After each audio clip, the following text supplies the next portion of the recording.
बोलो श्रीमद् भागवत महापुराण की, एकादशी महारानी की, पुत्रदा एकादशी की, कुर्मदादशी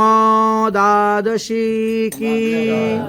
जय जय श्री राधे श्याम निताई गौर हरि बोल।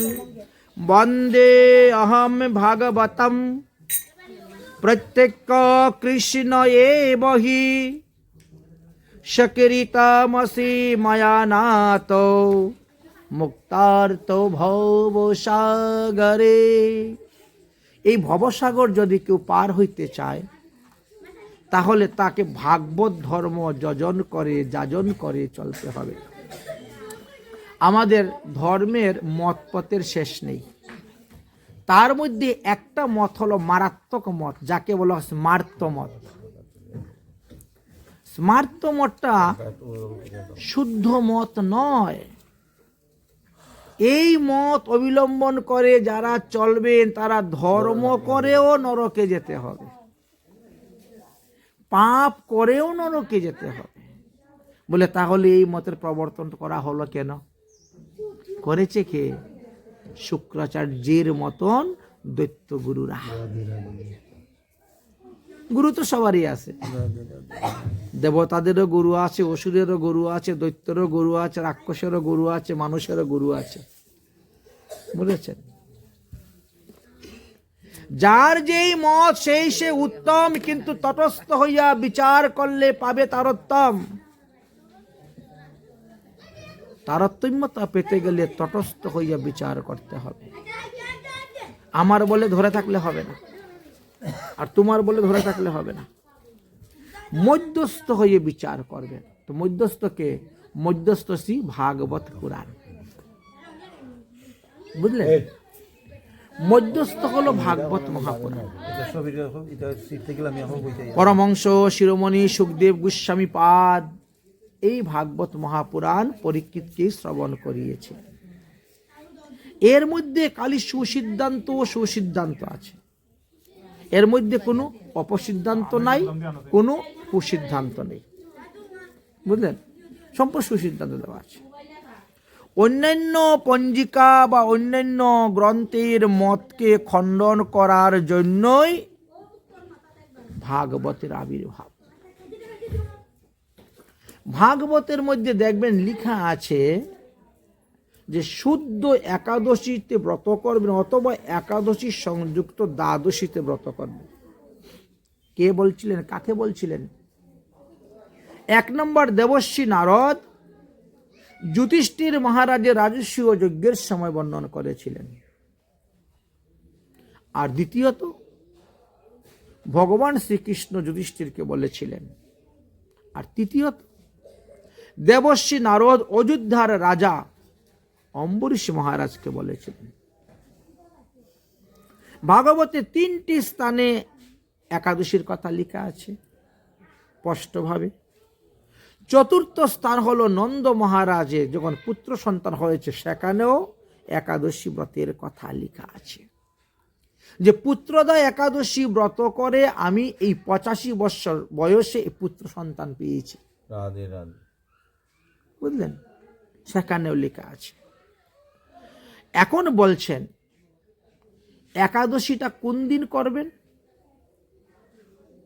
বলা হয়েছে সূর্য উদয় হওয়ার 1 ঘন্টা 36 মিনিট পূর্বে যদি এর মধ্যে দশমী ঢুকে যায় তাহলে সেই দিন একাদশী ব্রত হইবে না।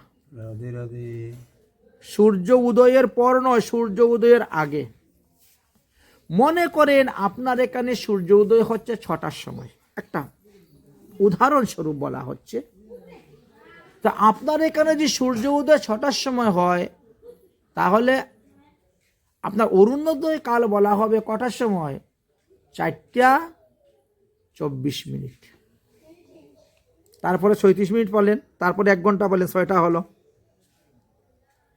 4টা 24 মিনিট থেকে যদি 4টা 25 মিনিট হয়ে যায়, 4টা 23 মিনিটে দশমী আছে, দোষ নাই। যদি ভোর 4:24 দশমী হয়ে গেছে, 4:25 দশমী হয়ে গেছে, এরপরে ওই দিন শুদ্ধ একাদশী হলেও ব্রত করা যাবে না। কেন? এটাকে বলা হয় দশমী বিদ্যা একাদশী। আমাদের অনেক অনেক পঞ্জিকা আছে না, তার মধ্যে একটি পঞ্জিকা আছে বিশুদ্ধ সিদ্ধান্ত পঞ্জিকা। বিশুদ্ধ সিদ্ধান্ত পঞ্জিকা মতে দেওয়া ছিল যে গতকালকে ভারতের স্ট্যান্ডার্ড টাইম অনুসারে সকালে 7:55 পর্যন্ত দশমী, তার সঙ্গে আধা ঘন্টা যোগ করলে বাংলাদেশে কত হচ্ছে? 8:25। তো সূর্য উদয় যদি আপনার 6টায় হয়, 6:30 হয়, 7টাই হয় মানলাম, তো তারপরেও তো দশমী আছে 1 ঘন্টার উপরে। দশমী বিদ্যা একাদশী ব্রত সম্পূর্ণভাবে পরিত্যাজ্য, কখনো কোনো অবস্থায় করা যাবে না। যারা করেছেন তাদের ক্ষতি হয়েছে, লোকসান হয়েছে। সে গায়ের জুড়েই করো, আর ধন সম্পত্তির জুড়ে করো, আর টাকা পয়সার জুড়ে করো, যে জুড়েই করো না কেন। কার ক্ষতি হয়েছে জানেন? রামচন্দ্রের স্ত্রী সীতা দেবী। তোমার আমার মতো সাধারণ মানুষের কথা আর কি বলবো? যিনি, যার স্বামী ভগবান, যার পতি ভগবান, দশমী সংযুক্ত একাদশী ব্রত করেছিলেন বলে সীতার বনবাস হয়েছিল। 5 বৎসরের গর্ভবতী স্ত্রীকে কেউ পাঠায় বনে, জঙ্গলে? হয়েছিল। রাম সীতার বিচ্ছেদ হয়েছিল, একটা কারণ।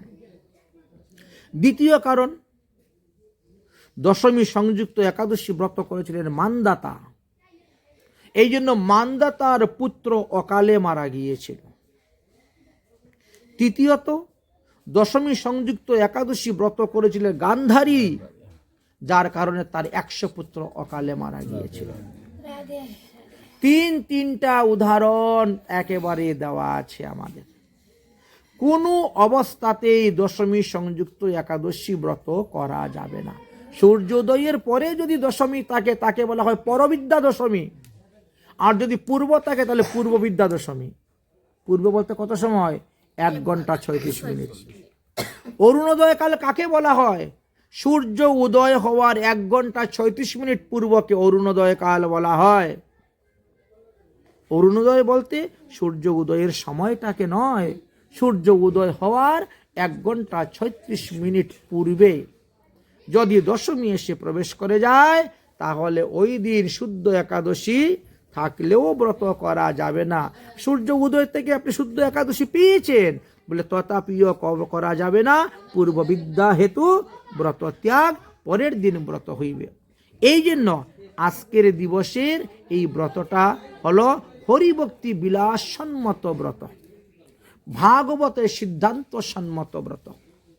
কালকে যারা ভারত, বাংলাদেশ বা আশেপাশে স্থানে যে সমস্ত দেশ আছে, ওই দেশগুলাতে যারা ব্রত করেছেন তারা ভুল করেছেন, এটা ভুল সিদ্ধান্ত। প্রমাণ দেওয়া আছে। যদি কারো কাছে হরিভক্তি বিলাস তাকে নিয়ে আসেন আমার কাছে, আমি হরিভক্তি বিলাসের 12 নম্বর বিলাসের 277 নম্বর শ্লোক, 278 নম্বর শ্লোক আর 279 নম্বর শ্লোক, এই 3টা শ্লোকে প্রমাণ দেখাই দিব। এখানে কি লেখা আছে? দয়ো বর্ধি তয়ো শ্রুত্বা দ্বাদশিং সমুপাশয়ে পারণং ত্রয়োদশ্বাসে শাস্ত্রবিধি নির্ণয়। যদি দেখেন একাদশী দিবসেই অল্প সময়ের জন্য দশমী ঢুকে গেছে, তাহলে সেই দিন ব্রত ত্যাগ করে আপনি শুদ্ধ দ্বাদশীতে ব্রত করবেন এবং ত্রয়োদশীতে গিয়ে পালন করবেন। বিভাদেশী চু সর্বেষু দ্বাদশাং সমপূষণম। বিভাদেশু, এই পঞ্জিকায় বলছে রাত্রে 10টার সময় দশমী ছেড়ে গেছে, আরেক পঞ্জিকায় বলছে রাত্রে 1টার সময় দশমী ছেড়ে গেছে, আরেক পঞ্জিকায় বলছে না না ভোরে 6টা পর্যন্ত দশমী আছে। আচ্ছা, পণ্ডিতে বিবাদ। আমরা তো মাঝখানে সাধারণ মানুষ, তো আমরা কি করব? আমাদের সেই ক্ষমতাও নেই, সেই শক্তিও নেই যে 3টাকে বিচার করে দেখব কোনটা। শক্তি তো নাই আমাদের। যে তিথি এতটা বৃদ্ধি হয়ে এতটুকু গেল কেমন করে, সেই বিষয়ে যে লেখাপড়া করে সে জানে। এক একটা লেখাপড়ার লাইন আছে আলাদা, ওই বিষয় নিয়ে যে লেখাপড়া করছে সে সেই বিষয়ে মাথা কামাতে পারবে, আমাদের পারবো না। তাহলে দেখা যায় 3 পঞ্জিকা 4 পঞ্জিকা 4টা মত। তো আমরা কি করব? বলছে তোমরা যখন দেখবা 4টা মত তখন দ্বাদশীতে ব্রত কইল। কি বলছেন? বিবাদেশু, বিবাদ মানে তো ঝগড়া, পণ্ডিত ঝগড়া লাগে, শুধু খালি মূর্খরাই ঝগড়া করে না, বুঝেছেন? বিবাদেশেষু সর্বেষু দ্বাদশাং সম উপাসায়েত। তাহলে তোমরা একাদশীতে ব্রত করতে যাইও না, সোজাসুজি দ্বাদশীতে ব্রত করো, এতে তোমাদের ক্ষতি হবে না। আরেকটা শ্লোক কি বললেন? বহু বাক্য বিরোধেন সন্দয় জায়তে যদা। বহু বাক্য, ইনার গুরুদেব বলছে এই মঙ্গলবারে ব্রত করবে, ইনার গুরুদেব বলছে বুধবারে ব্রত করবে।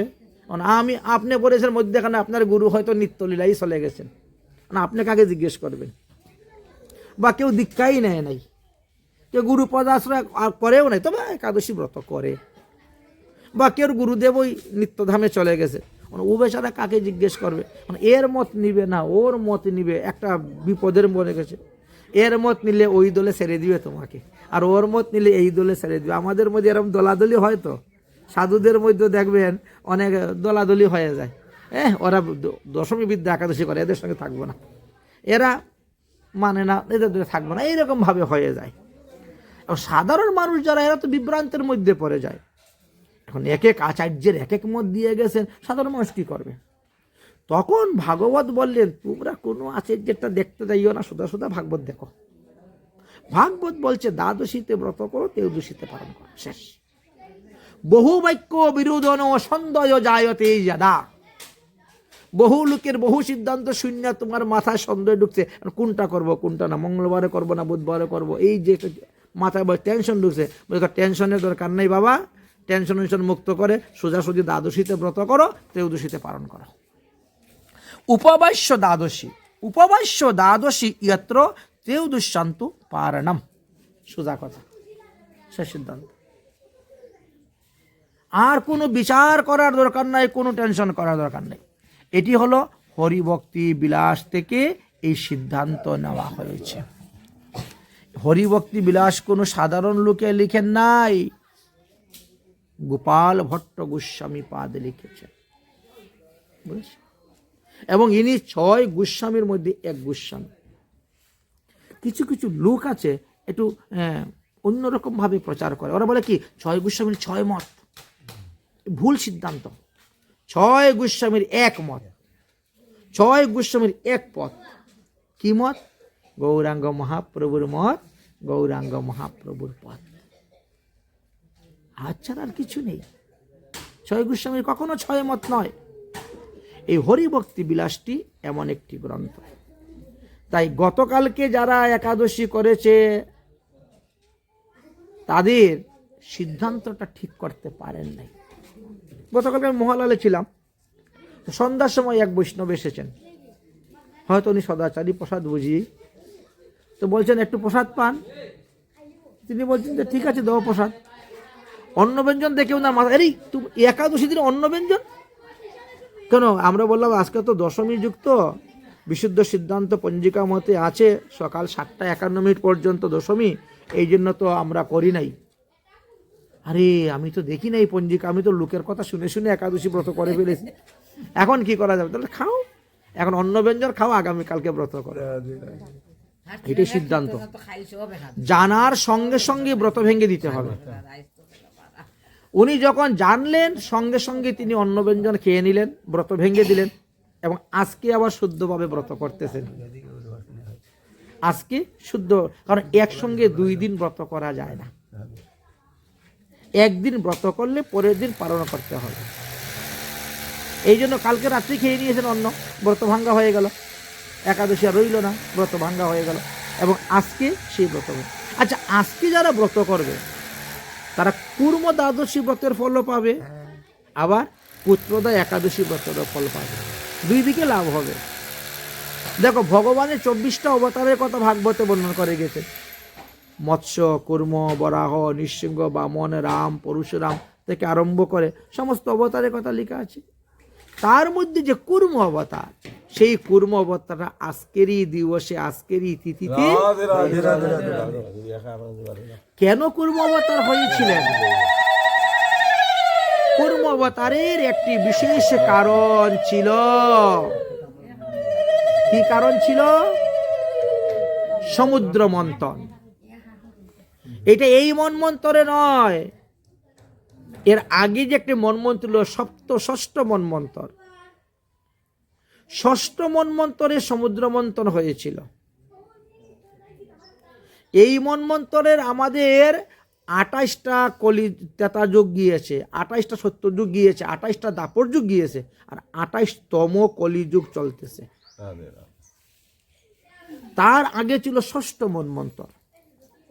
সেই ষষ্ঠ মন্বন্তরে সমুদ্র মন্থন হয়েছিল। একটা সমুদ্র মন্থনকে কেন্দ্র করে ভগবানকে 4 রূপে অবতীর্ণ হতে হয়েছিল। একটা সমুদ্র মানে এত অবতার অন্য কোনো মন্বন্তরে, অন্য কোনো যুগে হন নাই, অন্য কোনো লীলাতে হন নাই যে একটা লীলাকে কেন্দ্র করে 4টা রূপ ধারণ করতে হয়েছিল। বরং এক রূপে এসে অনন্ত লীলা করে গিয়েছেন ভগবান। কৃষ্ণ রূপে এসে কত লীলা করে গেলেন, রাম রূপে এসে কত লীলা করে গেলেন। আর সমুদ্র মন্থন রূপী একটা লীলাকে পূর্ণ করতে গিয়ে ভগবানকে 4 বার অবতীর্ণ হয়েছে। এই কথা শ্রবণ করে পরীক্ষিত মহারাজ বলছেন, তাহলে কৃপা করে আপনি আমার নিকটে সমুদ্র মন্থন কেন হয়েছিল সেটা বর্ণন করুন। ভগবানই বা কেন কুর্মরূপ ধারণ করেছিলেন, তার কারণটা কি আপনি কৃপা করে আমার নিকটে বর্ণন করুন। তখন পরমহংস শিরোমণি সুখদেব গোস্বামী পাদকে বলেছিলেন যে মহারাজ পরীক্ষিত, একবার দুর্বাসা ঋষি তিনার তপস্যার প্রভাবে সশরীরে বৈকুণ্ঠে গিয়েছিলেন। সশরীরে বৈকুণ্ঠে যাওয়ার পরে নারায়ণকে গিয়ে দণ্ডবত প্রণাম করেছেন। নারায়ণ তখন তার ভক্তিতে, স্তুতিতে সন্তুষ্ট হয়ে, প্রসন্ন হয়ে নিজের গলার থেকে ফুলের মালা খুলে তার গলায় দিয়েছে। বুঝেছেন? কেউ যদি কোনো কিছু আদর করে দেয়, সেটা সাদরে গ্রহণ করতে হয়, এবং গ্রহণ করাটাও একটা বৈষ্ণব সঙ্গ। 6 প্রকারের বৈষ্ণব সঙ্গ হয়। বৈষ্ণবের মুখ থেকে হরিকথা শ্রবণ করতেছেন, এটা বৈষ্ণব সঙ্গ। বৈষ্ণব সেবায় গিয়ে প্রসাদ পাচ্ছেন, এটা বৈষ্ণব সঙ্গ। বৈষ্ণবকে নিমন্ত্রণ করে এনে আপনার বাড়িতে প্রসাদ পাচ্ছেন, এটা বৈষ্ণব সঙ্গ। বৈষ্ণবকে কোনো কিছু দান করেছেন, এটা বৈষ্ণব সঙ্গ। বৈষ্ণব কিছু আপনাকে দিয়েছে, আপনি গ্রহণ করেছেন, এটাও বৈষ্ণব সঙ্গ। বুঝলেন? বলি না, 6 শত সঙ্গ দেহ মুরে, সৎসঙ্গ 6 প্রকার। এই হলো। তাহলে ভগবান নারায়ণ দুর্বাসা ঋষিকে ফুলের মালা দিয়েছেন, তিনার প্রসাদী ফুলের মালা। দুর্বাসা ঋষি আজ নিজেকে ধন্য মনে করে, বড় আনন্দে ভগবানের গুণগান কীর্তন করতে করতে তিনি বৈকুণ্ঠ থেকে রওনা হয়েছেন, আবার মৃত্যুলোকে আসবেন। রাস্তায় যখন আসতেছেন, তখন হঠাৎ দেবরাজ ইন্দ্রের সঙ্গে দেখা। দেবরাজ ইন্দ্র স্বর্গে বিচরণ করতেছেন, ঐরাবতের মধ্যে উঠে হাতির পিঠে। হঠাৎ দেখতেছেন দুর্বাসা ঋষি আসতেছে, এমনি লাফ দিয়ে হাতির পিঠের থেকে নেমেছেন। নেমে দণ্ডবত প্রণাম করলেন। ঋষিবর দণ্ডবত প্রণাম, কোথায় গিয়েছিলেন, কোথার থেকে আগমন ইত্যাদি। বলেন বৈকুণ্ঠে গিয়েছিলাম নারায়ণের সঙ্গে দেখা করার জন্য, দেখা করে এসেছি। আহা, আপনার কত ভাগ্য, আপনি বৈকুণ্ঠে গিয়ে নারায়ণ দর্শন করে আসলেন। প্রণাম যখন করলেন, উঠলেন, তখন চিন্তা করলেন যে তাহলে ইন্দ্রকে আমি আর কি দিব, প্রসাদে মালাটাই দিয়ে দিই। সাধুরা তো দয়ার সাগর। নিজের প্রসাদী মালা খুলে তিনি ইন্দ্রের গলায় পরিয়ে দিলেন, দিয়ে আশীর্বাদ চলে যাচ্ছেন। কিন্তু ইন্দ্র তো পছন্দ হয় নাই মালা, কারণ যার প্রচুর টাকা সম্পত্তির মালিক, যে প্রচুর ধন সম্পত্তির মালিক, সে তার কি সাধারণ ফুল মালা ভালো লাগবে? তার তো সেই রকম মালা চাই, বৈজয়ন্তী মালা। হ্যাঁ, ইন্দ্রের সাধারণ ফুলের মালা তার পছন্দ হলো না, গলার থেকে খুলে হাতির গলায় দিয়ে দিয়েছে। আচ্ছা, হাতি তো একটা অজ্ঞানী প্রাণী, ও তো কোনো স্কুলে গিয়ে লেখাপড়া করে নাই, ও কি বুঝে বলেন তো ফুলের মালার ভগবানের প্রসাদী ফুলের মালার মর্যাদা? ও মনে হচ্ছে কি জানি আমার গলার মধ্যে বেড়াবেড়ি করতেছে, অসুবিধা হচ্ছে, সুর দিয়ে ধরে টান মেরে ছিঁড়ে ফেলে দিয়েছে, মাটি দিয়ে পা দিয়ে কুচলাই দিয়েছে। কিন্তু সেই সময়ে দৈবক্রমে দুর্বাসা ঋষি পিছন দিকে ফিরে তাকিয়েছে, দেখেন তো অবস্থাটা। আর পিছন দিকে যখন ফিরে তাকিয়েছে, আহারে ভগবানের প্রসাদী মালার এরকম অনাদর, অমর্যাদা, আহা, এত মর্যাদা ভগবানের প্রসাদী মালার।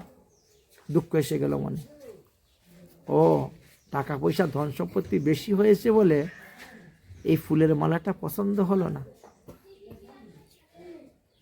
তো যা, তোকে আমি অভিসম্পাদ দিলাম, তুই নির্ধন হ, লক্ষ্মীহীন হ। এই তো, দুঃখ পাইয়া যদি চণ্ডালেও সাপে, এরাইতে নাহি পারে ব্রাহ্মণের বাপে। একটা কথা আছে না? এত বড় একজন দেবরাজ ইন্দ্র, তিনি কিন্তু টালতে পারলেন না দুর্বাসা ঋষির অভিশাপ। লক্ষ্মীহীন হ, তুই শ্রীহীন হ। তুই যখন গরিব হবে তখন তুই মর্যাদাটা দিতে পারবি। টাকার অহংকার থাকলে, অভিমান থাকলে হয় না। যাদের রূপের অহংকার, যাদের যৌবনের অহংকার, যাদের কুলের অহংকার, যাদের বিদ্যার অহংকার, যাদের ধনের অহংকার, তাদের পতন নিশ্চিত। পাঁচটা যদি একজনের উপর থাকে তাহলে তার অবস্থাই নেই। পাঁচটার মধ্যে যে কোনো একটা বা দুটা থাকলে মানুষের পতন হয়। অতি দর্পে হত লঙ্কা, লঙ্কার রাবণ। অতি দর্পে হত লঙ্কা, অভিমানে চ কৌরবা। পঞ্চপাণ্ডবরা সঙ্গে যুদ্ধ করলো 100 ভাই, কৌরব আই 5 ভাইয়ে কি করবে, আমরা 100 ভাই আছি, কিছুই হলো না। 5 ভাইয়ে 7 অক্ষৌহিণী সৈন্য নিয়ে জয় করলো, আর 100 ভাইয়ে 11 অক্ষৌহিণী সৈন্য নিয়ে হেরে গেল। তাই অভিমান ভালো নয়, অহংকার ভালো নয়। অহংকার অভিমান তখনই তার নাশ হবে যখন তার ধন নাশ হয়ে যাবে, সে যখন গরিব হয়ে যাবে। এই জন্য অভিসম্পাদ দিলেন, যা তুই লক্ষ্মীহীন হ, তুই শ্রীহীন হ।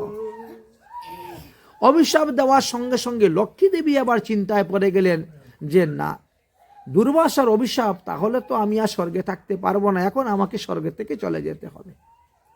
দুর্বাসা ঋষির অভিশাপ, লক্ষ্মী দেবী স্বর্গে থাকতে পারবেন না, শ্রীহীন। শ্রী মানে লক্ষ্মী। লক্ষ্মী দেবী তখন দৌড়ে গিয়েছেন বৈকুণ্ঠ নারায়ণের কাছে যে, হে প্রভু, দুর্বাসা ঋষির অভিশাপে আমি স্বর্গ ত্যাগ করে চলে এসেছি, এখন আমি কোথায় যাই, কি করি বল। নারায়ণ বললেন, তুমি গিয়ে সমুদ্রেতে প্রবেশ করো। সমুদ্র হলো মহাতীর্থ। কেন? সমস্ত তীর্থের জল সমুদ্রে গিয়ে পড়ে, যত নদ নদীর জল, যত সাধুগুরু বৈষ্ণব মুনি ঋষিরা স্নান করে সব জল সমুদ্রে গিয়ে পড়ে। এই জন্য সমুদ্রকে বলা হয় মহাতীর্থ। যাও, তুমি মহাতীর্থে গিয়ে প্রবেশ করো। আমাদের লক্ষ্মীকে না কয়েক ভাগে ভাগ করা হয়েছে। এক হলো বৈকুণ্ঠের নারায়ণের বক্ষবিলাসিনী লক্ষ্মী, এক হলেন স্বর্গলক্ষ্মী, এক হলেন ভাগ্যলক্ষ্মী, আর এক হলেন গৃহলক্ষ্মী, এক হলেন রাজ্যলক্ষ্মী, রাজলক্ষ্মী। এইভাবে বিভক্ত আছেন লক্ষ্মীর স্বরূপ, আকার, আকৃতি অনুসারে। এবার স্বর্গ শ্রীহীন হয়ে গেল, সব কিছু নষ্ট হয়ে গেল, তছনছ হয়ে গেল।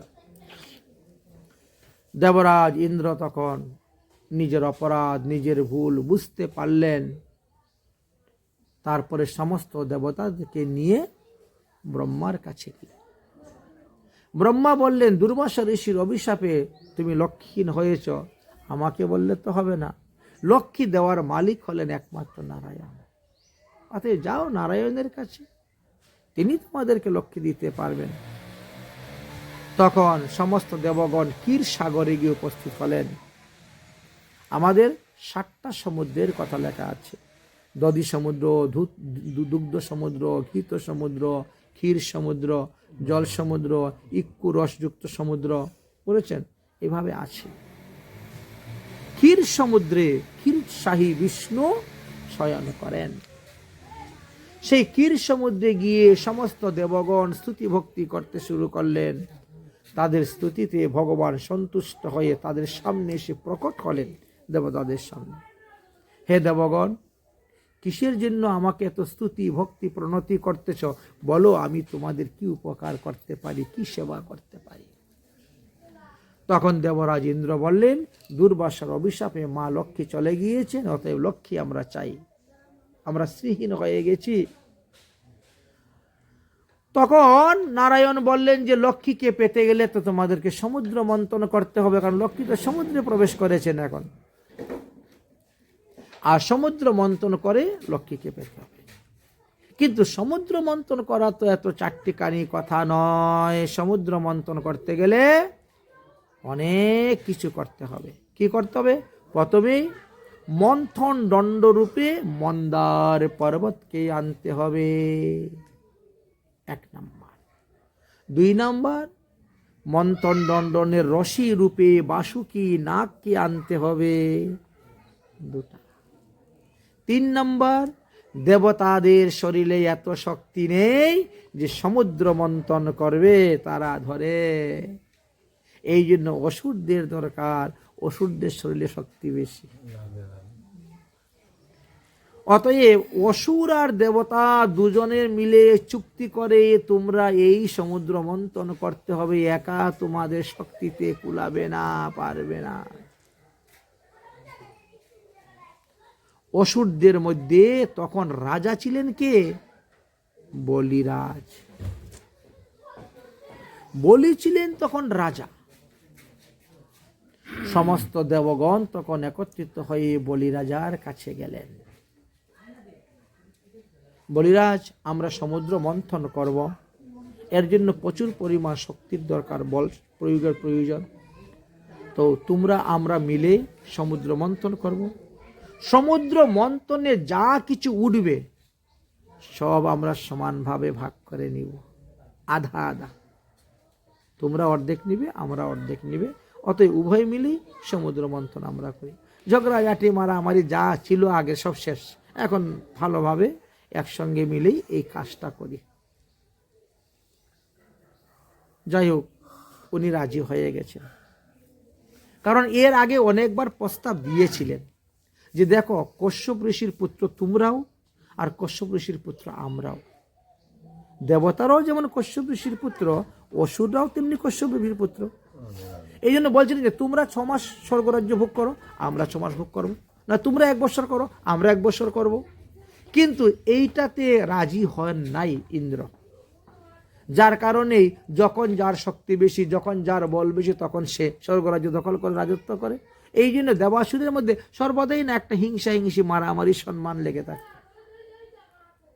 এখন মানুষের মধ্যেই দেবতা আর মানুষের মধ্যে অসুর, এই সব সময় লেগেই আছে। দেখেন, অসুর আর দেবতাদের সংগ্রাম সব সময় লেগে আছে। কথাবার্তা ঠিক হলো, এবার পর্বত আনার জন্য সবাই রওনা হয়েছেন। মন্দরাচল পর্বত আনবেন, সবাই রওনা হয়েছেন। দেবতা অসুর সবে মিলেই পর্বত ধরে তুলেছেন। হনুমান তো একাই তুলে নিয়ে আসছিল, তাই না? কিন্তু হনুমান তো 13 যুগে, আর সমুদ্র মন্থন 70 যুগে। হনুমানের জন্মই হয় নাই তখন, বুঝেছেন? সমুদ্র মন্থন হওয়ার 24টা 13 যুগ যাওয়ার পরে হনুমানের জন্ম।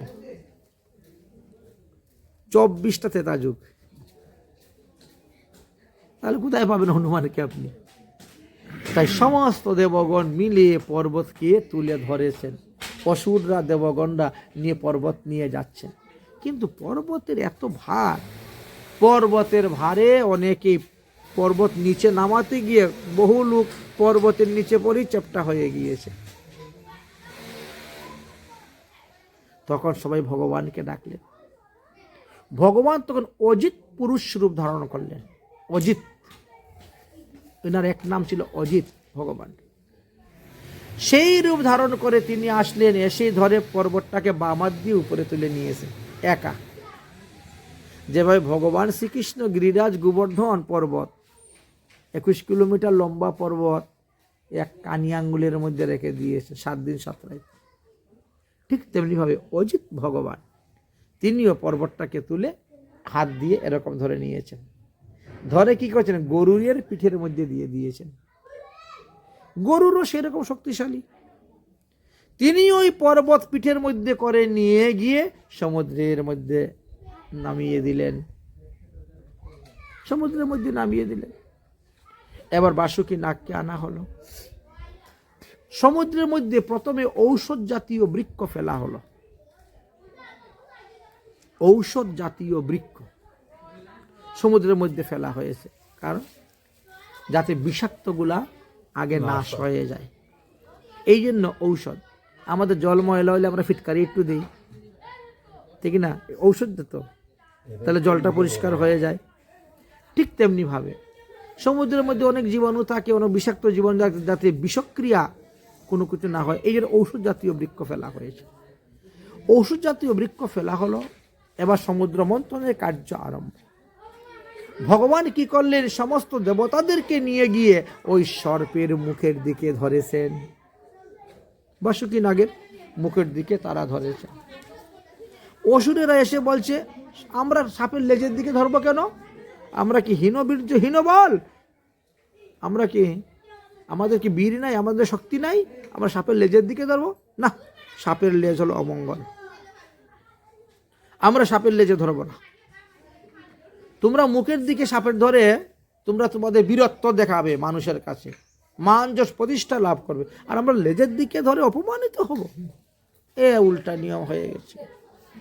ভগবান বললেন যে আমাদের মুখ্য হলো সমুদ্র মন্থন করা, এবং লেজের দিকে ধরার মুখের দিকে টানতে তো হবে, দুদিকেই। না টানলে তো আর সমুদ্র মন্থন হবে না, টানতে তো হবে। আচ্ছা ঠিক আছে ভাই, ঝগড়াঝাটির দরকার নাই, আমরা লেজের দিকে গেলাম, তোমরাই মুখের দিকে থাকো। অসুরদের সবাইদেরকে মুখের দিকে দিয়ে দিলেন বাসুকী নাগের, আর দেবতারা সবাই লেজের দিকে গেলেন। এবার যখন ধরে সমুদ্র মন্থনের টান পড়েছে বাসুকী নাগের, বাসুকী নাগের মুখে দিয়ে গরম শ্বাস মারতে শুরু হয়েছে। তাই না? সাপের শ্বাস যদি গায়ের মধ্যে পড়ে কি করো, ফুসকা পড়ে যায় না? কালো কালো ঠুসার মতো উঠে যায়। সমস্ত অসুরের শরীরের চেহারা বিবর্ণ হয়ে গেল, বিশ্রী চেহারা হয়ে গেল, বড় বড় ফুসকা ফুসকা ঠুসা ঠুসা উঠে গেল, চেহারা কালো হয়ে গেল। তখন অজিত ভগবান আকাশের দিকে তাকাইলেন, রিমঝিম বৃষ্টি পড়তে শুরু হলো, মন্দ মন্দ বাতাস বইতে শুরু হলো, সমীরণ শুরু হয়েছে। আরম্ভ হলো সমুদ্র মন্থন। সমুদ্র মন্থনের সর্বপ্রথম উঠল কালকূট নামক বিষ। বিষের যে কি জ্বালা, দেবতারা অসুররা পর্যন্ত ভয়ে পলায়ন দৌড়তে শুরু করেছেন। বিষ, কালকূট বিষ, সর্বনাশ। এই বিষে নষ্ট হয়ে যাবে, সংসার ধ্বংস হয়ে যাবে।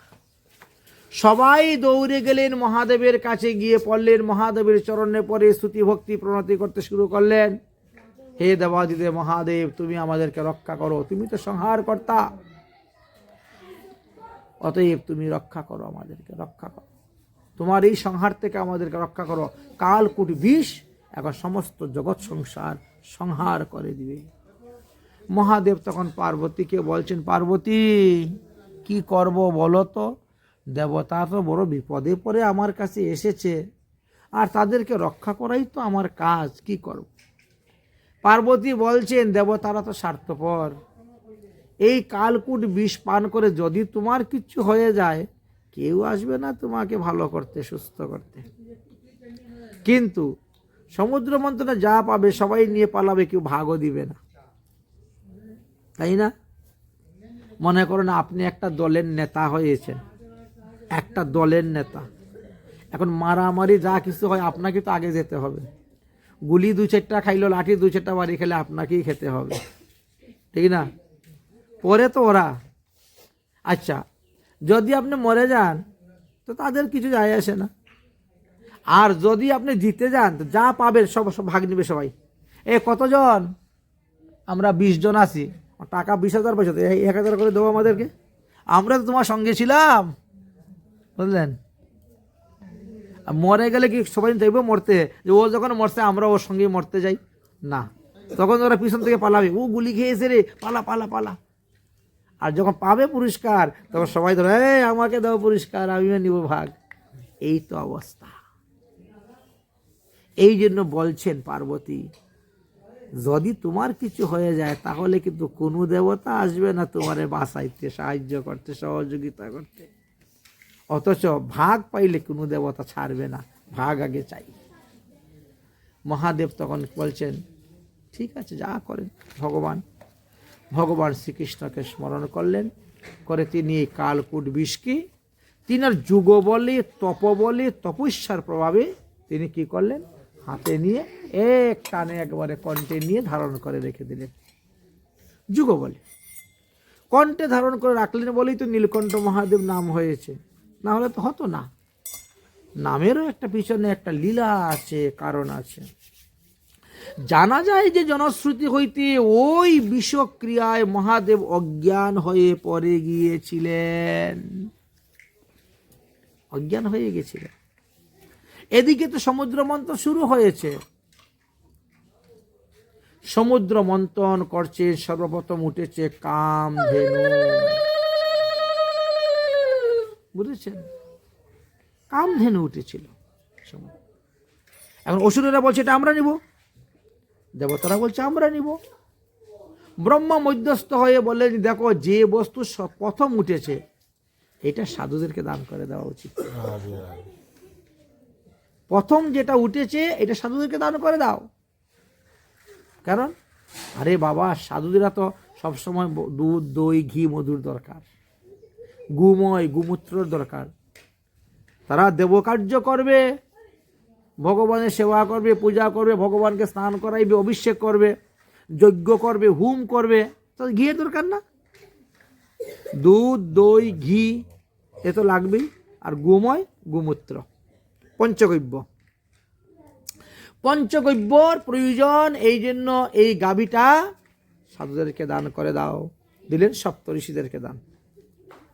বুঝেছেন? এখানে লেখা আছে কি, গোময়, গোমূত্র। কিন্তু আমরা ছোটবেলা থেকে একটা কুসংস্কারের মধ্যে পড়ে আসি, বলে দেখার সিনালে দা সারা হইতো না, কন্যা নিয়ে আমরা পুরোহিতরা না, এমন কোনো কথাই লেখা নাই, এমন কোনো কথাই লেখা নেই। ডেকির হলেও হবে, গায়ের হলেও হবে। এটা হলো অতিরঞ্জিত বানানোটা। সমুদ্র মন্থন সর্বপ্রথম কামধেনু তো উঠেছিল, ওখানে ষাঁড় তো উঠে নাই, নন্দী তো উঠে নাই। এবং সেই বিচারে, সেই পদ্ধতি অনুসারী সপ্তঋষিকে দান করা হয়েছিল কামধেনু। তার তোমরা আবার কোথা থেকে পেলে আর দেখা আর দেখি অমুক আর তমুক? এই জন্য সিদ্ধান্ত ভাগবত। যাই হোক, একের পর এক উঠতে উঠতে উঠতে উঠতে 14টা রত্ন উঠেছিল। 14টা রত্নের মধ্যে অসুরেরা মাত্র 2বার 2টা রত্ন পেয়েছিল। বুঝেছে? আর বাকি এদিক ওদিক হয়ে সব চলে গেছে, যার কারণে অসুরদের প্রচন্ড রাগ হয়েছিল। সমুদ্র মন্থনের সময় কথা ছিল, সমুদ্র মন্থনের সময় কথা ছিল কি? কথা ছিল যা যা উঠবে ভাগ করে নেওয়া হবে, সমান ভাগে নেওয়া হবে। কিন্তু এখন দেখা গেল তোমরা যেটা উঠেছে এটা আমি নিব, এটি আমি নিব, এটা এই কর, নিজেরা নিব, আমরা কিছুই পাচ্ছি না, আমরা মন্থন করবো না। এখন সমুদ্র মন্থনের দণ্ড যখন ছেড়ে দিয়েছে তখন মন্থন দণ্ড আস্তে আস্তে নিচের দিকে নামতে শুরু হয়ে গেছে। আচ্ছা, মন্থন দণ্ড নিচের দিকে নেমে গেলে তো ডুবে যাবে, তুলবে কে? উপায় নেই, বারবার ধরে টান দিয়ে তোলা হয়, আবার ডুবে যায়। আধার নাই তো নিচে, নিচে আধার নেই। তখন ভগবান কি করলেন? ওই কুর্ম রূপ ধারণ করলেন। 1000 যোজন বড় পিঠ, 12,000 কিলোমিটার যোজন পিঠ, এত বড় কুর্ম রূপ ধারণ করলেন। কুর্ম মানে কচ্ছপ, কুর্ম মানে হলো কচ্ছপ। ভগবান নিজে কচ্ছ রূপ ধারণ করেছেন। কিসের জন্য? মন্থন দণ্ডটাকে সোজা রাখার জন্য দাঁড় করে তিনার পিঠের মধ্যে। এই হলো আজকের সেই তিথি যাকে কুর্ম দ্বাদশী বলা হয়। বলো কুর্ম দ্বাদশী কি, কুর্ম ভগবান কি। তাহলে ষষ্ঠ মন্বন্তরে ভগবান কুর্ম রূপে প্রকট হয়েছিলেন। সমুদ্র মন্থনকে কেন্দ্র করে আজ হলো সেই দ্বাদশী। যদিও কুর্ম দ্বাদশীটা অষ্টমহা দ্বাদশীর মধ্যে পড়ে না। গতকালকে যদি বিশুদ্ধ সিদ্ধান্ত মতে পঞ্জিকায় দশমীর কথা না বলতো, আমরা গতকালকেই করতাম, আজকে করতাম না।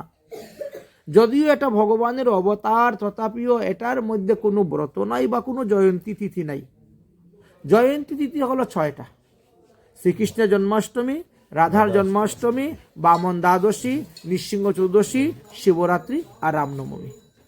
এই 6টা জয়ন্তীকে সবাই পালন করে। আর আমরা যারা ব্রহ্ম মাধবাচার্য গৌরীয় সম্প্রদায়ের আছি, আমরা আমাদের গোস্বামীগণের সিদ্ধান্ত মত অনুসারে আরও 3টা জয়ন্তী বেশি আমরা পালন করি: নিত্যানন্দ ত্রয়োদশী, অদ্বৈত সপ্তমী আর গৌরাঙ্গ মহাপ্রভুর ফাল্গুনী পূর্ণিমা তিথি।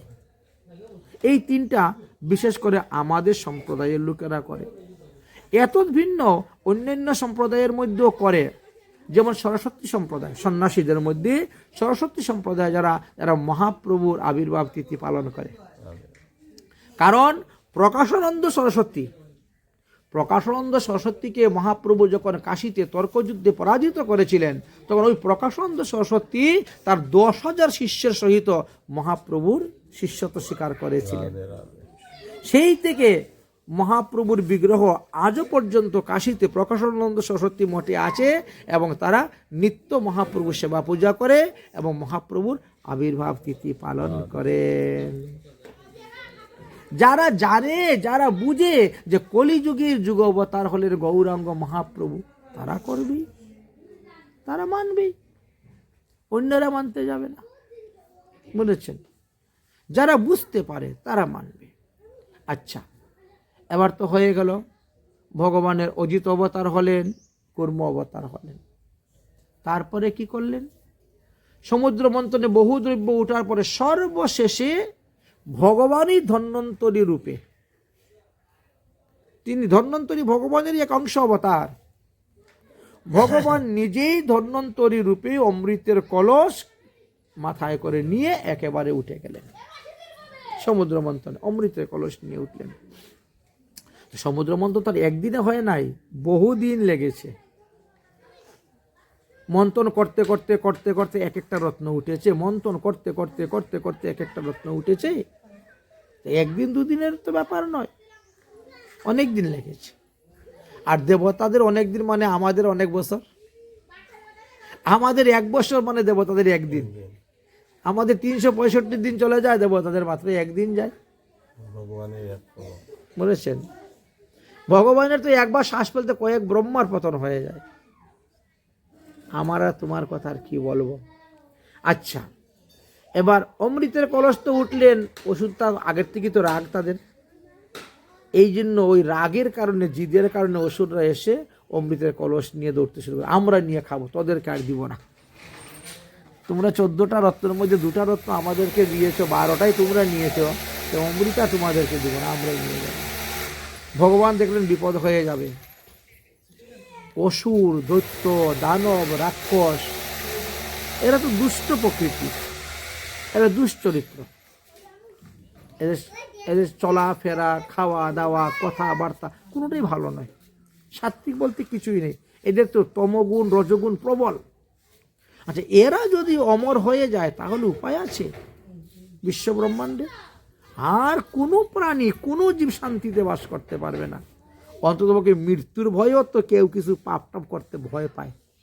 হ্যাঁ, পাপের ভয়েও কিছু কাজকর্ম করতে লোকে ভয় পায়। কিন্তু যখন অমর হয়ে যাবে তখন তার কিছু ভয়ই পাবে না। তখন তো তারা ধরাকে সরা জ্ঞান করবে, কাউকে মানবে না। ভগবান চিন্তা করলেন এই অমৃত যেভাবে হোক অসুরদের কাছ থেকে আনতে হবে এবং দেবতাদেরকে সেবন করাতে হবে, যার কারণে ভগবানকে মোহিনী রূপ ধারণ করতে হয়েছিল। অতএব একটা সমুদ্র মন্থনকে কেন্দ্র করে ভগবানকে 4টা রূপে অবতীর্ণ হতে হয়েছিল। ভগবানের যত প্রকার অবতার আছে সমস্ত প্রকার অবতারকে 6 ভাগে ভাগ করা হয়েছে। পুরুষ অবতার 1, লীলা অবতার আর, গুণ অবতার 1, মন্বন্তর অবতার আর, যুগ অবতার 1, শক্তি আবেশ অবতার আর। এই তো অবতারের কথা বর্ণন করেছেন। এই সমস্ত অবতারের মধ্যে সব কথাই ভাগবতে লেখা আছে, কিন্তু শেষে সুখদেব গোস্বামীপাদ পরীক্ষিত মহারাজ কি বল, এতে চাংশু কলাপুংশু কৃষ্ণস্তু ভগবান স্বয়ং। স্বয়ং ভগবান একমাত্র শ্রীকৃষ্ণ, আর কেউ স্বয়ং ভগবান নয়। আসো অংশ, অংশের অংশ, কলা, কলার কলা বলে জানবে। তো এইভাবে বর্ণনা করেছেন। সুতরাং সেই স্বয়ং ভগবান শ্রীকৃষ্ণচন্দ্র তিনার আপন ভক্ত দেবশ্রী নারদের মাধ্যমে ভাগবত ধর্ম প্রচার করতে গিয়ে তিনি আমাদেরকে জানাইলেন যে দশমী সংযুক্ত একাদশীতে তোমরা ব্রত থাকিও না, শুদ্ধ একাদশীতে ব্রত করিও, অথবা একাদশী সংযুক্ত দ্বাদশীতে ব্রত করিও, অথবা শুধু দ্বাদশীতে ব্রত করেও ত্রয়োদশীতে পালন করিও, তথাপিও দশমী সংযুক্ত একাদশী ব্রত কখনো করিও না। আচ্ছা, শ্রীমদ্ ভাগবত মহাপুরাণে এই বিষয়ে যেটা বলেছেন সেটা যদি আমরা গীতাতে আলোচনা করি বলে তাও আছে। কিছু কিছু লোক আছে মানে গীতাটাকে খুব মানে, খুব পড়ে, খুব শ্রদ্ধা করে, বিশ্বাস করে গীতার বাক্য, এমন আছে। আচ্ছা, গীতাতে 16 অধ্যায়, গীতার 16 অধ্যায়ের 23 নম্বর শ্লোক দেখবেন লেখা আছে, যো শাস্ত্র বিধি উৎসৃজতে বর্ততে কাম কাতর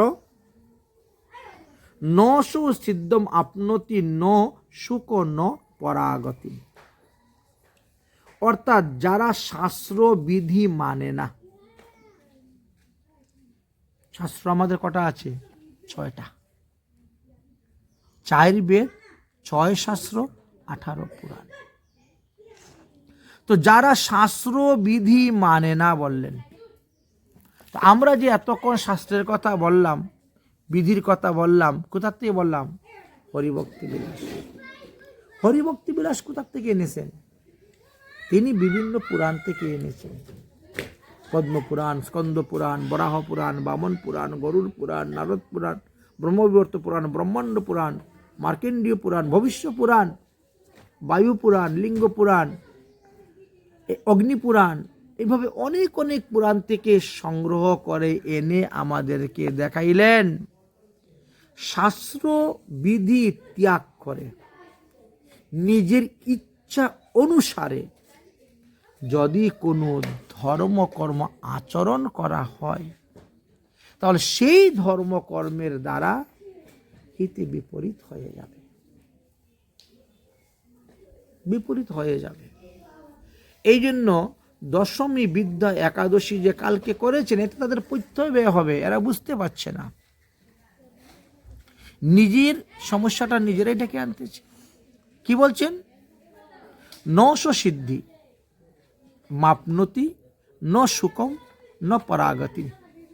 তাহলে ইহকালে সুখ পাবে না আর পরকালে গিয়েও শান্তি পাবে না। সিদ্ধি লাভ দূরের কথা। তো এই জন্য শ্রীমদ্ ভগবদ গীতা তো বলছেন, ভাই তোমরা শাস্ত্রবিধি দেখো, শাস্ত্রবিধি মানো, আর শাস্ত্রবিধি অনুসারী ধর্মকর্ম করো। কিছু কিছু লোক আছে অধর্মকে ধর্ম বলে মনে করে, আর ধর্মটাকে অধর্ম বলে মনে করে। আমরা এমনও লোকের সঙ্গ পেয়েছি, যখন একাদশী আরম্ভ হয় তখন থেকে তার ব্রত শুরু করে, বুঝেছেন? মনে করেন এখন একাদশী আরম্ভ হয়েছে রাত্রে 9টার থেকে, ও 8টার সময় পেট ভরে ভাত খেয়ে নিবে। তারপরে বলে 10টা থেকে একাদশী শুরু, আর খাবো না। একাদশী ছাড়ার পরে তারপরে গিয়ে খাবে। কিন্তু এরকম কোনো বিধান কোনো শাস্ত্রে দেন না, এটা ওনার মন গড়া ইচ্ছা অনুসারে বিধান হচ্ছে। শাস্ত্রে বলছেন তিথি না থাকলেও তিথির মান থাকে। মনে করেন গতকালকে, আচ্ছা গতকালকে 7:51 পরে একাদশী, সকালে 7:51 মধ্যে আমি ভাত টাত খেয়ে নিব, তারপরে ভাত খাবো না, একাদশী শুরু হয়ে গেল। বলছেন না, এরকম হয় না, হবে না, করা যাবে না। তিথি না থাকলেও তিথির মান রয়ে গেছে, আর তিথির মানের হেতু কারণে কালকে দশমী মানা হচ্ছে, মঙ্গলবারে দশমী, সোজা কথা বলে দিয়েছে। তিথির মান থাকে এই জন্য। আমাদের অনেক সময় দেখবেন সন্ধ্যার সময় শেষ হয়ে যাচ্ছে তিথি, বা দুপুর 12টা শেষ হয়ে যাচ্ছে। এমনও হয় একাদশী দেখো তিথি দুপুর 12টা শেষ হয়ে গেছে। শেষ হলেও একাদশী তিথির মান তো রয়ে গেছে, তিথির মান থেকে যায়। তিথির সময় শেষ হয়ে গেলেও তার মান থেকে যায়, এবং তার মানটাকেও মানতে হয়। মনে করেন দ্বাদশীতে তুলসী চয়ন করা নিষিদ্ধ, দ্বাদশীতে তুলসী চয়ন করা নিষিদ্ধ। এখন উদাহরণস্বরূপ মনে করেন আজকে বিকাল 4টার সময় দ্বাদশী শেষ, তা আপনি কি 5টার সময় তুলসী পাতা তুলে নেবেন? না, মান রয়ে গেছে তিথি, আগামীকালকে তুলবেন। বলে আজকে যে পূজা করার কিছু নেই, বলে না থাকলে ওই শুকনো তুলসী পাতা দিয়ে পূজা করবে। আপনি তুলসী পাতা ধুইয়ে শুকিয়ে রেখে দেন ঘরে, ওই শুকনা তুলসী পাতা দিয়ে পূজা করবেন। শুকনা তুলসী পাতা নেই, কোনো তুলসী গাছ যদি প্রাপ্তি হয়ে যায়, ওটাকে ভালো করে ধুয়ে ওর ডালটা রেখে দেন, ওই ডাল দিয়ে পূজা করতে পারবেন। তুলসী গাছের ডাল দিয়েও পূজা করা যায়, তুলসী গাছের ডাল ভোগের উপরে দিয়েও ভোগ নিবেদন করা যায়। তাও নেই, এক টুকরা তুলসী গাছের কাঠ আপনি চন্দনের মতো ঘষেন আর ওইটাই দিয়ে দেন, এতেই পূজা হয়ে গেল। তুলসী গাছের ডাল ঘষে দিয়েও আপনি ভগবানের পূজা দিতে পারেন, ভোগ লাগাতে পারেন, এমনই পদ্ধতি। কিন্তু তুলসী বিনা স্নান ভগবানের স্নান নয়, তুলসী বিনা জলপান ভগবানের জলপান নয়, তুলসী বিনা ভোগ নৈবেদ্য অর্পণ সেটা ভগবান গ্রহণ করেন না, আর তুলসী বিনা পূজাও ভগবান গ্রহণ করেন। অতএব যা কিছু করতে হবে তুলসী মিশ্রিতভাবেই করতে হবে। অতএব শাস্ত্রবিধি ত্যাগ করলে হবে না। আপনি তর্ক করে কখনো শাস্ত্রকে খণ্ডন করতে পারবেন না। এই যে গীতার বাক্য বা ভাগবতের বাক্য বা অন্যান্য পুরাণের বাক্য আছে, এইটা আপনি যত বড়ই পণ্ডিত হন না কেন, তর্কের দ্বারা কখনো একে খণ্ডন করতে পারবেন না। তবে শাস্ত্রের দ্বারা আমরা আপনার তর্ককে খণ্ড করতে পারব। আপনি যে সঠিক রাস্তায় চলছেন না ভুল রাস্তায় চলছেন, সেটাকে আমরা খণ্ডন করতে পারবো একমাত্র শাস্ত্রের দ্বারা। তাই শাস্ত্রে আমাদেরকে প্রমাণ স্বরূপ রূপে দিয়েছেন, তস্মাৎ শাস্ত্র প্রমাণম তে কার্য ব্যবস্থিত। তুমি যা কিছু করবে শাস্ত্রের প্রমাণ দেখে করবে, বুঝলেন? তস্মাৎ শাস্ত্র প্রণামম তে কার্য ব্যবস্থিত। তুমি যা কিছু করবে শাস্ত্রের প্রমাণ দেখে করবে। আচ্ছা, যদি শাস্ত্র তুমি পড়তে না পারো তাহলে কি করতে হবে? যারা শাস্ত্র মেনে চলে তাদের অনুসরণ করো। যারা শাস্ত্র বিধি মেনে চলে সেই রকম লোকের সঙ্গ করো। তাহলে তোমাকে আর শাস্ত্র দেখতে হবে না, আর শাস্ত্র গ্রন্থ বাজাতে কিনে আনতেও হবে না, তুমি নিজেই দেখতে পারো। অথবা অনুগত হতে হবে। কার অনুগত হবেন? যৎ যৎ আচরিতেম শ্রেষ্ঠম তদনম অনুবর্ততে। যারা শ্রেষ্ঠ, যারা মহৎ, যারা শাস্ত্রে অনুশীলন করে চলেন, তাদের অনুগত হয়ে তুমি ভজন করো, তবেই তোমার লাভ। জ্ঞাতা শাস্ত্র বিধানোক্তম, যারা শাস্ত্র বিধির সম্পর্কে জ্ঞান আছে, জ্ঞাতা শাস্ত্র বিধানোক্তম কর্ম কৃতম হি মাসি, এবং সেই রকম কর্মই তুমি করো, তবেই তো তোমার ফল হবে, লাভ হবে। তাই আজ একাদশী তিথি যথার্থ। আজকে যারা একাদশী তিথি ব্রত করতেছেন, এটা সুসিদ্ধান্ত, হরিভক্তি বিলাসের সিদ্ধান্ত অনুসারেই করতেছেন। এতে কোনো পৈত্যবে হবে না, কোনো লোকসান হবে না, কোনো ক্ষতি হবে না, বুঝেছেন? এতে কোনো ক্ষতি হবে না। এবার আগামী কল্য পালন করতে হবে। ভারতীয় স্ট্যান্ডার্ড টাইম অনুসারে লেখা ছিল যে সূর্যোদয় হওয়ার পরে সকালে 9:55 মধ্যে পালন করবেন। তাহলে আপনাদের 10:25। এমন কথা নয় যে 10:25 পালন করতে হবে বাংলাদেশের লোকেরা। আপনার সূর্য উদয় থেকেই আপনি পালন শুরু করে দিবেন। মনে করেন আপনার সূর্যোদয় বলে 6:30 হয়েছে, 6:30 থেকে আরম্ভ করে 10:25 মধ্যে যে কোনো সময় আপনি পালন করতে পারেন। এই তো বিধান। ওই মাথা পর্যন্ত যেতে হবে এমনটা কথা নয়। আপনি 6:40 করেন, 7টার মধ্যে করেন, 7:30 করেন, 7:15 করেন, 8টায় করেন, 9:30 করেন, যখন খুশি তখন করতে পারেন। যাই হোক, তাহলে একটা হরিবর্ষণের কীর্তন করি এখন আমরা। আমাদের মহাজনগণ খুব সুন্দর পদ লিখেছেন, শ্রীহরি বাসরে হরির কীর্তন বিধান। শ্রীহরি বাসরে হরির কীর্তন বিধান।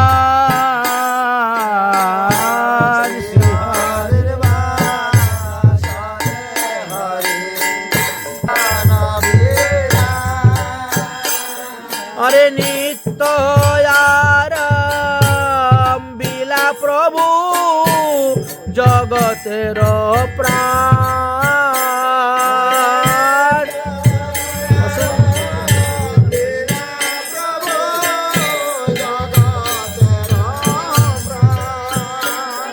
আর পুণ্যবন্ত শিব স্বয়ং গণেশ শুভারম্ভ।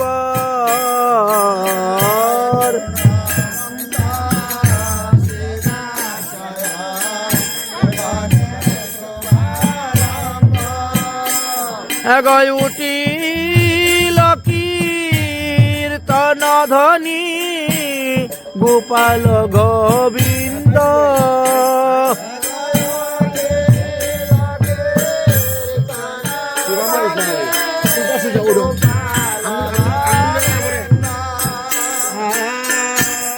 উষাকাল হইতে নিত করেন বিশ্বাস।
পূর্ণদাদশী কি, আজকের আনন্দ কি, জয় জয় শ্রী রাধে শ্যাম নিতাই গৌর হরি বল।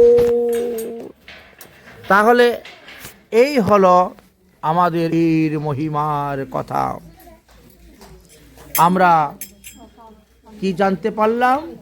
শ্রীহরি বাসরে হরির কীর্তন বিধান, অর্থাৎ ভগবানের লীলা অনুসারে কীর্তন করবেন। আমাদের মহাজনগণ অনেক রকম পদ রচনা করে গিয়েছেন। লালসাময় পদ, প্রার্থনাময় পদ, মনশিক্ষা পদ, বুঝেছেন?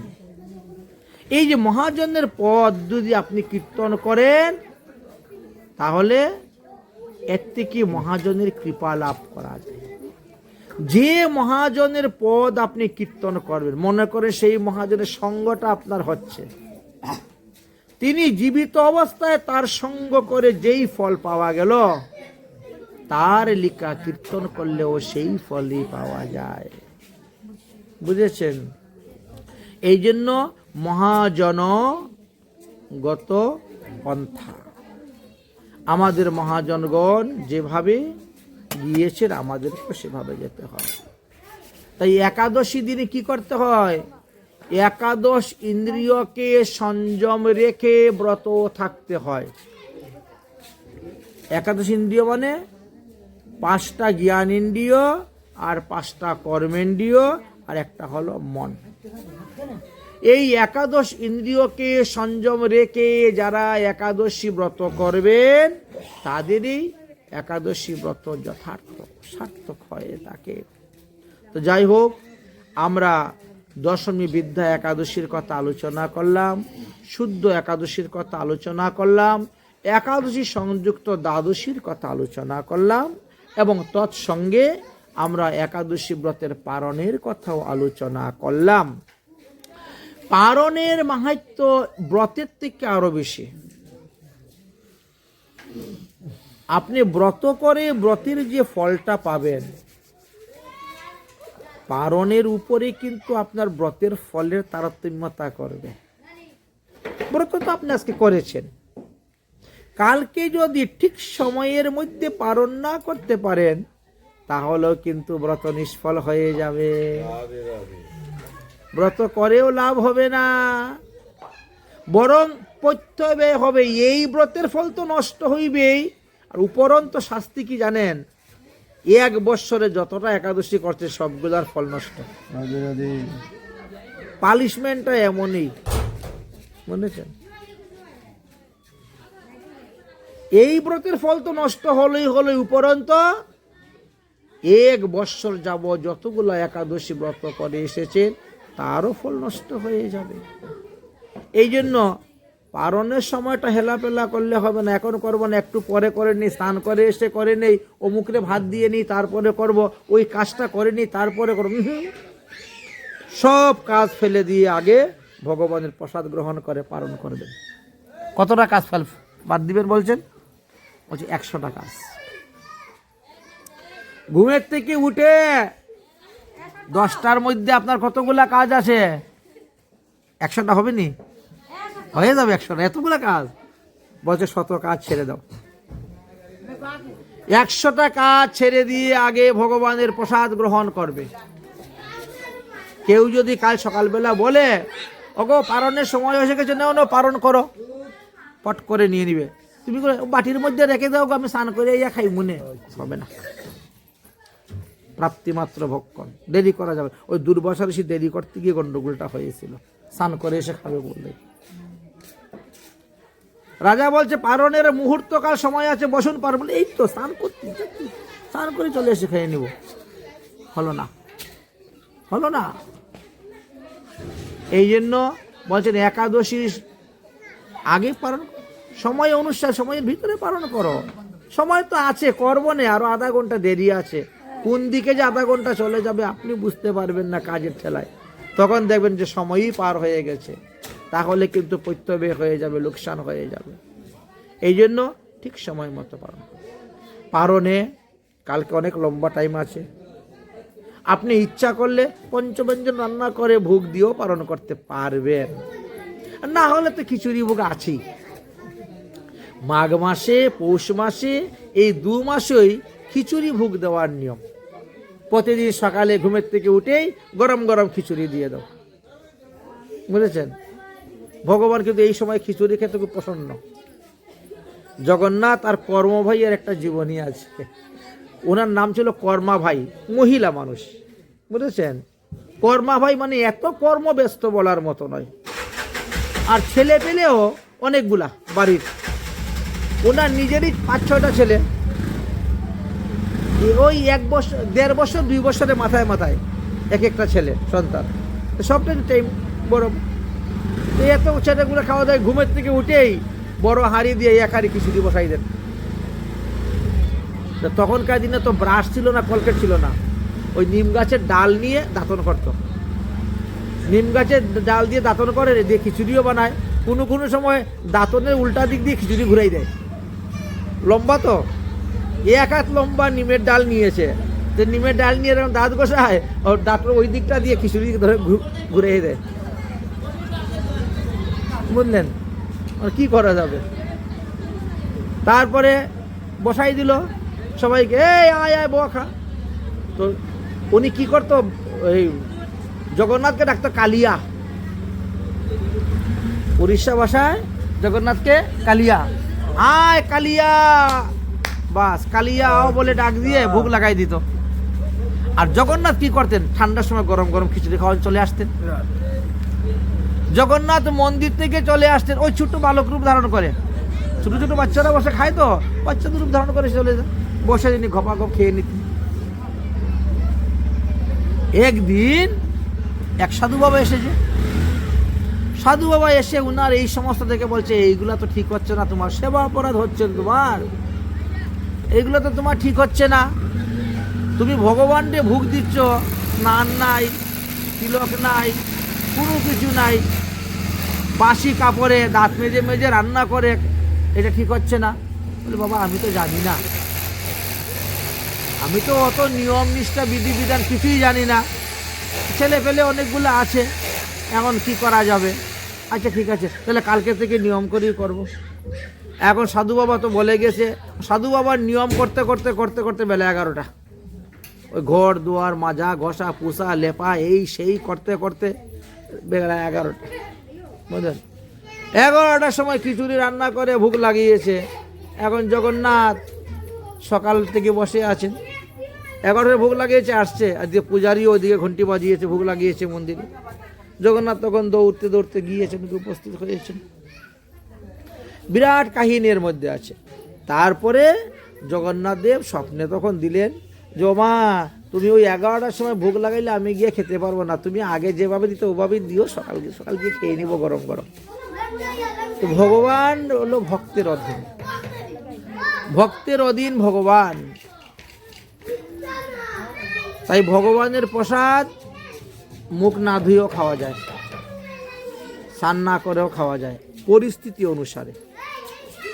এই পারণের পরিস্থিতি এমন একটা, পথে তোমার স্নানেরও প্রয়োজন নাই, তিলকান্নি এমনি তো সময় আছে, যথেষ্ট সময় আছে, করতে পারো। কোনো কোনো দিন হয় না আমাদের যে সূর্য উদয় হওয়ার 5 মিনিটের মধ্যে পারণ, 2 মিনিটের মধ্যে পারণ, তখন কি করবেন?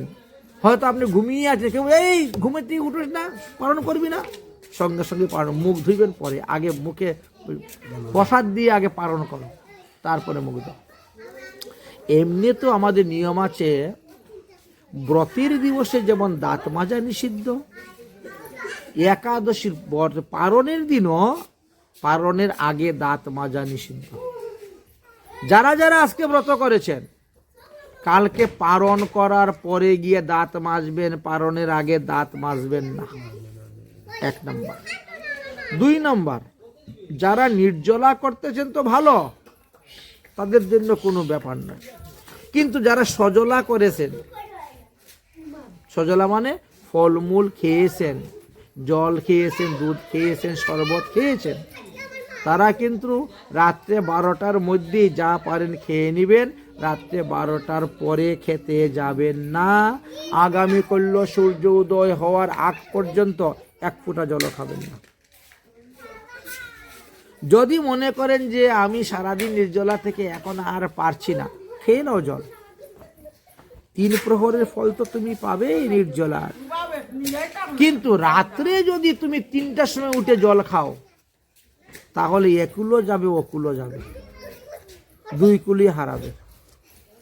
এই জন্য আগে দেখো তোমার স্বাস্থ্য, তোমার শরীর কতটুকু মানতে চেয়ে তুমি কতটুকু পারবা ততটুকু করো। কারণ আমাদের সজলা নির্জলা দুটার বিধানই দেওয়া আছে। যারা নির্জলা করবে, রাত্রি জাগরণ করবে, তারা 16 আনা ফল পাবে। আমি রাত্রি জাগরণও করব না, নির্জলাও করব না, খাইয়া দিয়া যা করে, তাহলে 8 আনা তো পাবো, ক্ষতি তো হবে না। কিন্তু যারা পঞ্চরবি শস্য গ্রহণ করে যাচ্ছে, এদের তো লোকসান। আপনি ব্রতের বিধান অনুসারে সেবা গ্রহণ করুন। আলু, কাঁচকলা, পেঁপে, সন্দুক লবণ, গোলমরিচ, গব্যঘৃত যে সবজি বানিয়ে পান, বিভিন্ন রকম ফল আছে আপনি পান, দুধ পান, দই পান, ছানা পান, পনির পান, অসুবিধা তো নেই। তাই বলে মিষ্টি রসগোল্লা খাওয়া যাবে না। ছানা দিয়ে বানাইলেও ওর মধ্যে ময়দা দে। যারা মিষ্টি বানায় এদেরকে জিজ্ঞেস করিয়ে দেখিও, রসগোল্লা তো ছানার, বলে ছানার হইলেও 1 কিলো ছানার মধ্যে 250 গ্রাম হইলেও দিবে ময়দা, বুঝেছেন? এই জন্য চলবে না। আটার থেকে মানে গম থেকে উৎপন্ন যত প্রকার দ্রব্য, জব থেকে উৎপন্ন যত প্রকার দ্রব্য, পঞ্চ রবি শস্যের অন্তর্ভুক্ত যত প্রকার দ্রব্য সব ত্যাগ করতে হবে একাদশী দিনে। এই জন্য বাতাসা পর্যন্ত লুট দেওয়া ঠিক নয়, নকুল দানা খাওয়া ঠিক নয়। নকুল দানার ভিতরে মটর আছে না, তো মটর খাইলে তো ব্রত নষ্ট হয়ে যাবে, এটা পঞ্চরবি শস্যের মধ্যে পড়ে। এই জন্য একাদশী দিবস, এমনকি গুড় পর্যন্ত খাওয়া নিষেধ। আপনি মিষ্টি খান, আপনি মিষ্টি খেতে পারেন কিন্তু গুড় খেতে পারবেন না। আপনি আখের রস খেতে পারবেন কিন্তু গুড় খেতে পারবেন না, কারণ গুড়ের মধ্যে ময়দা পাইল থাকে, গুড়ের মধ্যে অনেক ধরনের ব্যাকটেরিয়া, জীবাণুও থাকে, আমরা দেখতে পাই না খালি চোখে, বুঝেছ, থাকে। এই জন্য আমাদেরকে নিষেধ করেছেন যে ওই দ্রব্য, অন্যদিন গুড় খাচ্ছেন খান, কিন্তু একাদশী ব্রতের দিন গুড় খাবেন না, নিষেধ আছে।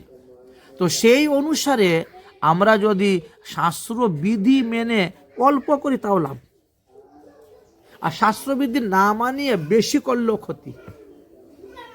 তো লোক দেখানোর জন্য, মান যশ প্রতিষ্ঠার জন্য করা হয়, তো সেটা হিতে বিপরীত হয়ে যায়। শ্রীমদ্ ভগবদ গীতাতে যেমন বলছেন, শ্রীমদ্ ভাগবত মহাপুরাণতে সেরকমভাবেই বলছেন। উভয় স্থানেতেই আমাদের নিষেধ দেওয়া আছে, উভয় শাস্ত্র পুরো নিষেধ আছে, কিন্তু মানে কজনে? ওই মানে না বলেই তো এই সমস্যাটা। যদি মানতো তাহলে তো আর এত বিশৃঙ্খলা হতো না, এত দলাদলি হতো না, এত মত পথ হতো না।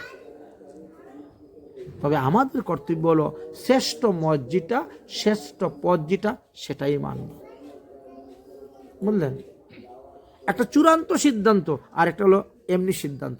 সিদ্ধান্ত, সুসিদ্ধান্ত, চূড়ান্ত সিদ্ধান্ত। চূড়ান্ত যে সিদ্ধান্ত সেটাই আমরা মানব, কারণ এর উপরে আর কোনো সিদ্ধান্ত নাই, সেটা একেবারে চূড়ান্ত। ওই সিদ্ধান্তটাই মানতে হবে। আর এই সিদ্ধান্ত মানতে গিয়ে যদি কাউকে ত্যাগ করতে হয়, কোনো দলকে ত্যাগ করতে হয়, বলছেন তাতেও পাপ হবে না, তাতেও পাপ হবে না।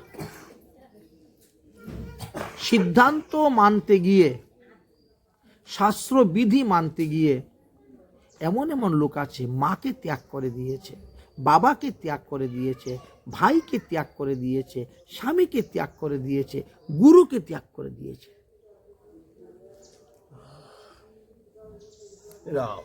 পাপ হবে না? বলছেন না। ভগবান কি বলছেন? সর্বধর্ম পরিত্যাজ্য মামেকং শরণং ব্রজ। তুমি কেন, কিসের জন্য ত্যাগ করছো? আমাকে পাওয়ার জন্য। তো কোনো পাপ নেই। আমাকে পাওয়ার জন্য যদি তুমি ত্যাগ করে থাকো, তাহলে কোনো পাপ হবে না। সর্বধর্ম পরিত্যাজ্য মামেক শরণম ব্রজ অহম ত্বাম সর্ব পাপেভ্যো মোক্ষয়ামি মা শুচঃ।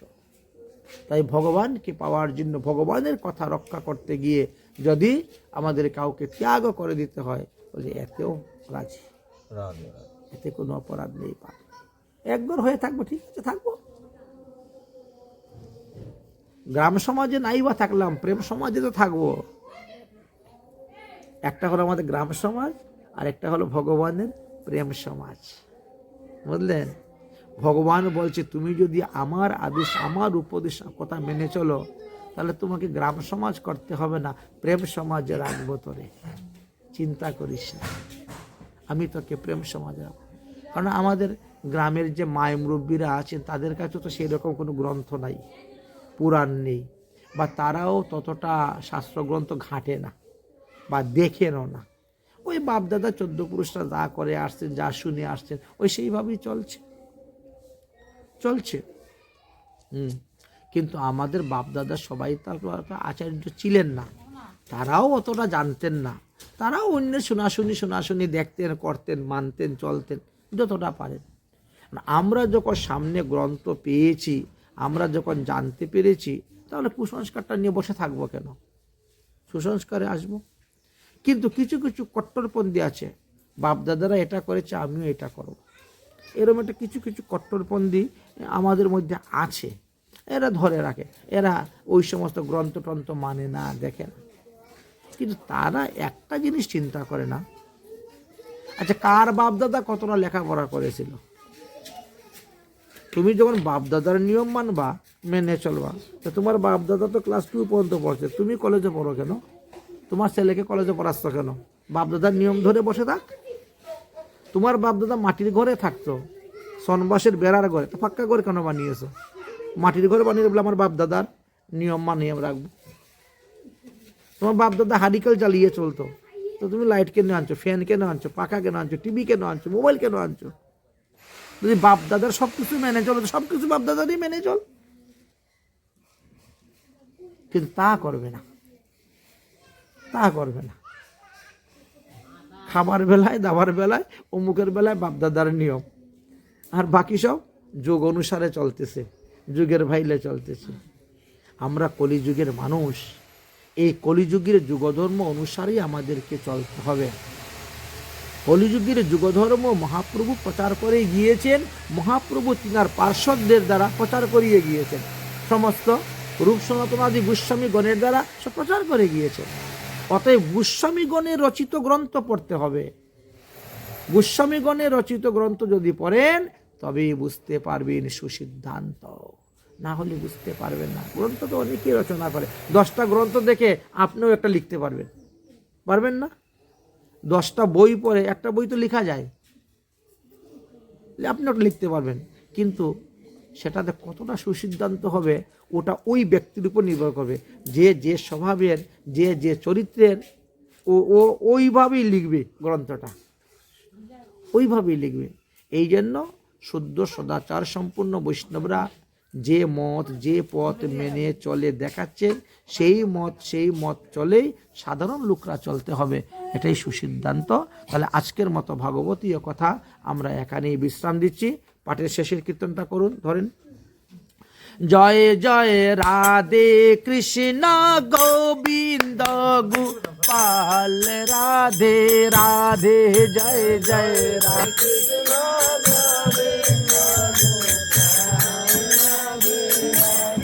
জয় জয় রাধে কৃষ্ণ গোবিন্দ গোপাল, রাধে রাধে জয় জয়।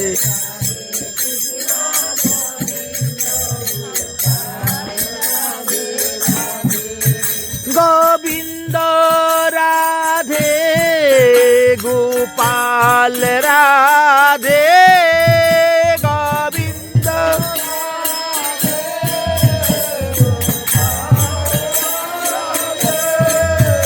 গোবিন্দ রাধে গোপাল, রাধে গোবিন্দ।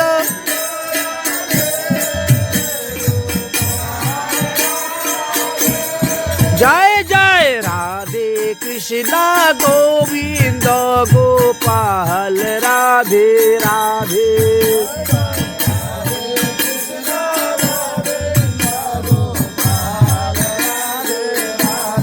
জয় জয় শ্যাম সুন্দর মদন মোহন বৃন্দাবন চন্দ্র।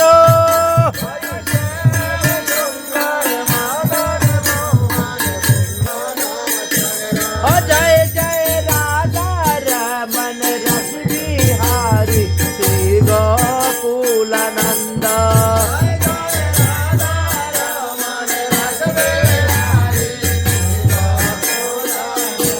ও জয় জয় রাধা কান্ত রাধা বিনোদ শ্রী রাধে গোবিন্দ।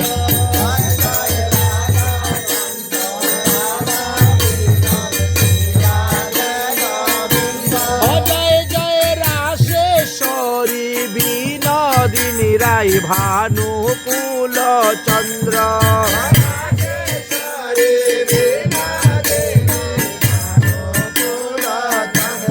জয় জয় লালিতা বিশাখায়াদি যত সখী বৃন্দ।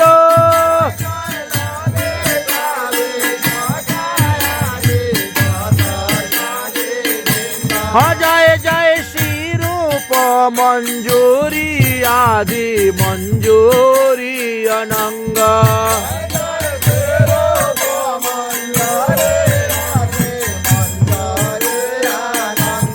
জয় জয় পূর্ণমাসী কুন্দলতা জয় বীরাবিন্দ।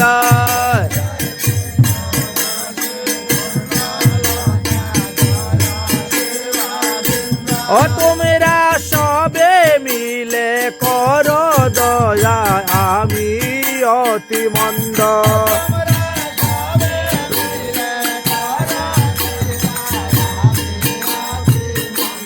তোমরা কৃপা করে দাও হে যুগল চরণার বিন্দ।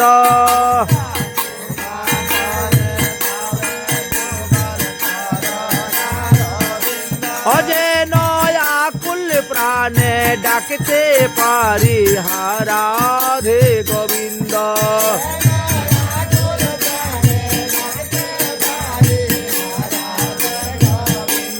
জয় জয় রাধে কৃষ্ণ গোবিন্দ গোপাল রাধে রাধে। জয় জয়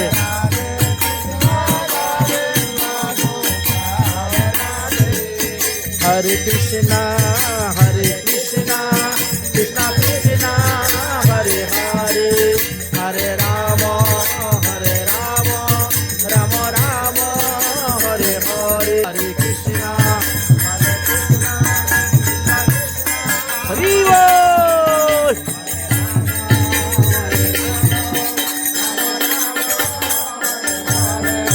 হরে কৃষ্ণ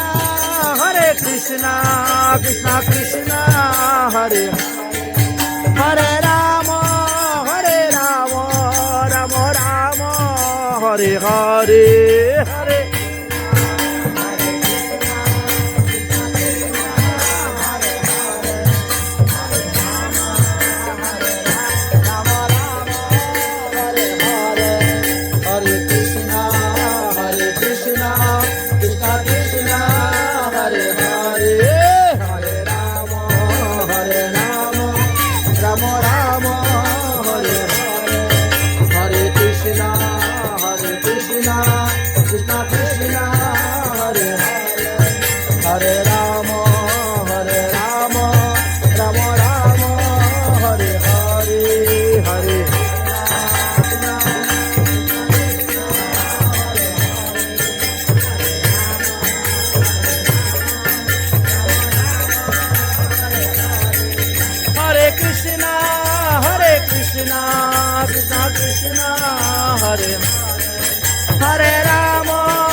हरिवाल हरिवाल हरिवाल हरिवाल हरिवाल। प्रेम से कहो साधु कृष्ण कबीर राधा रानी की, एकादशी महारानी की, हरिनाम संकीर्तन की, फूल करताल की, गवैया बजैया की, उपस्थित भक्तबिंद की, उपस्थित मातृबिंद की, चार धाम की, चारी संप्रदाय की, चारी आचार्य की, बामन द्वारा की, बलभद्री आकरा की, अनंत कोटि वैष्णव की, आपन अपन गुरुदेव की, आपन अपन इष्टदेव की, आज के आनंद की। जय जय श्री राधेश्याम, जय जय श्री राधेश्याम, जय जय श्री राधे। निताई गौर हरि बोल। धर्म का जय हो, अधर्म का नाश हो, प्राणियों में सद्भावना हो, विश्व का कल्याण हो। जय जय श्री राधेश्याम।